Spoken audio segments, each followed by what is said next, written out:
Science decrees that as our universe expands and ages, it will cool. Inevitably, the future for life as we know it will grow ever more hostile. We are headed for a time when one day the universe itself will freeze to death, and all life with it. And that's a law. When we scientists look at the evolution of the universe, some critics say, that's crazy. We can barely predict tomorrow's headlines, and here you are, predicting what's going to be happening billions and billions of years from now. How do you do it?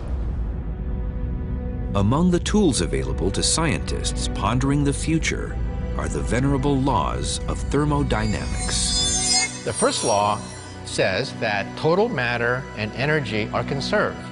In other words, you can't get something for nothing. There's no free lunch.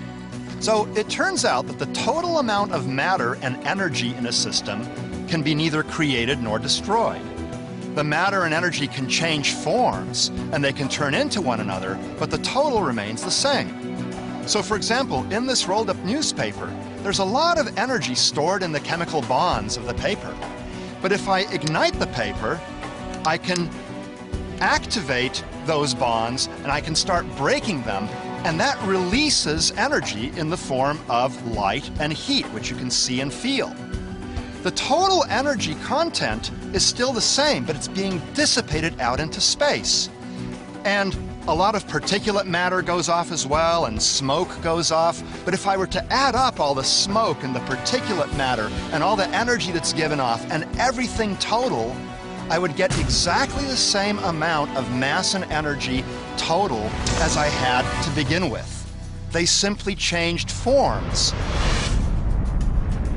If the total amount of mass and energy remain constant, this seems to imply the universe will always have energy and should last forever.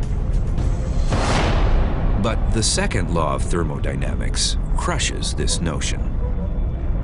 The second law of thermodynamics is the most curious of all. It says that total amount of disorder or entropy always increases in the universe. In other words, things rust, things decay. Everything gets old and eventually falls apart and rots. In some sense, the second law is a death warrant for the universe. Second law says all things must pass. The ever-present supply of energy in the universe inevitably becomes more dispersed, more chaotic, and more unusable. Each star burning in the sky, just like each briquette of this charcoal, must one day face its fate. This piece of charcoal is fuel. It has a lot of energy concentrated into this small little packet here. The energy goes from being in the chemical bonds of the charcoal briquette to being liberated in the form of heat and light. Now, a star does a similar thing. It doesn't burn in a chemical sense. Instead, in a star, it's nuclear energy.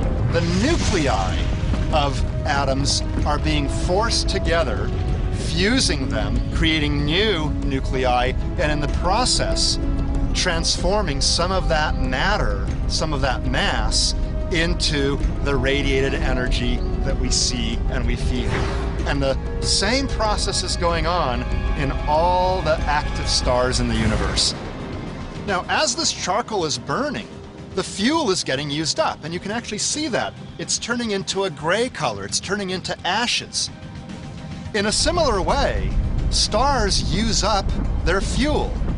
They fuse hydrogen into helium, and so with time, there's less and less hydrogen to fuse, and the ashes have less energy content and thus are either harder to burn or release less energy during the burning process. This is the eventual fate of our own sun. As it ages, it bloats and heats. The Earth will be fried to a crisp. Oceans will boil away, all plants and animals will die, rocks will start vaporizing because the sun will be producing so much light, so much energy. That'll be a pretty gruesome death for the Earth. All through the universe, stars that are like the sun are going to be facing the same challenges that our own star will face. They're running out of fuel, they're swelling up, and they're causing problems for the planets that orbit them. So it's not hard to imagine that there are many locations where life has evolved and flourished and is now being extinguished. Just as each star suffers the effects of entropy, so too will the rest of the universe. But stars naturally increase the entropy of the universe by giving off light and heat, just like this fire of burning charcoal naturally increases the entropy of the universe. Right now we're kind of in a steady period in the universe where stars are born, live out their lives, die. Give some of that gas back to the next generation, then you have another generation of stars. But that rate of star formation is gradually decreasing with time. And as stars use up their fuel and burn out, there aren't enough new stars being formed to replace them.